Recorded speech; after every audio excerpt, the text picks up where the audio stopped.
Welcome to this fifth video in the series for sizing Spectrum Protect Plus. In this video, we'll talk about entering the sizing information for different applications. These applications could be anything from the SQL to the DB2 to Oracle, MongoDB, OS365, Kubernetes, or any of the other supported applications by Spectrum Protect Plus. In this example, we're still working on the primary location, and we're going to be entering the information for the Microsoft SQL database, which has a front-end capacity of 50 terabytes according to the business requirements that we collected. So on the application tab, the first thing you can do is enter a little note just telling the name that you want to give it, some already pre-existing names out there that you can pull in, so we'll call it Microsoft SQL. And once again, this is just a name label. It doesn't affect the sizing at all. For the daily change rate, we're going to assume a 5% daily change rate and an annual growth rate of 10%. Now, at the minimum, you need to change the boxes that are in orange. And since we are using the service level agreements that correspond to the out-of-the-box silver SLA policy, we'll be entering our information in this silver column.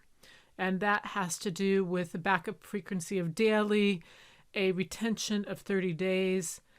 Our front-end capacity for this SQL database was 50 terabytes.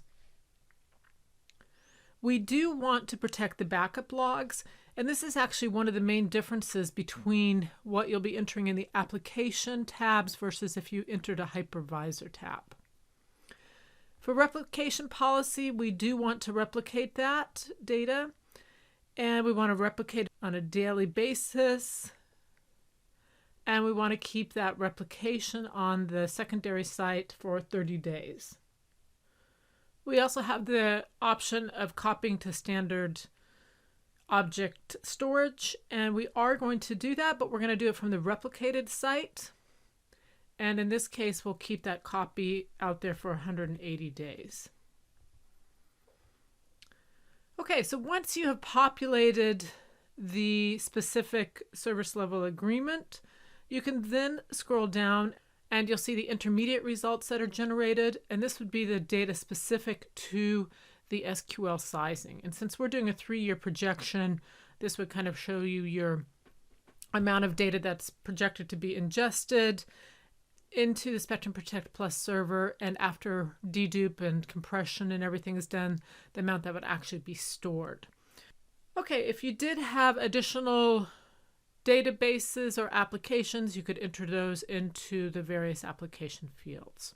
You can enter up to 4 applications. If for some reason you had more than that, you would just simply create a second sheet and then combine the results manually. In our next video, we'll go ahead and take a look at the sizing results tabs, which will have taken all of this intermediate data from the different tabs where we entered information, and it will summarize that for us. So please check out our next video.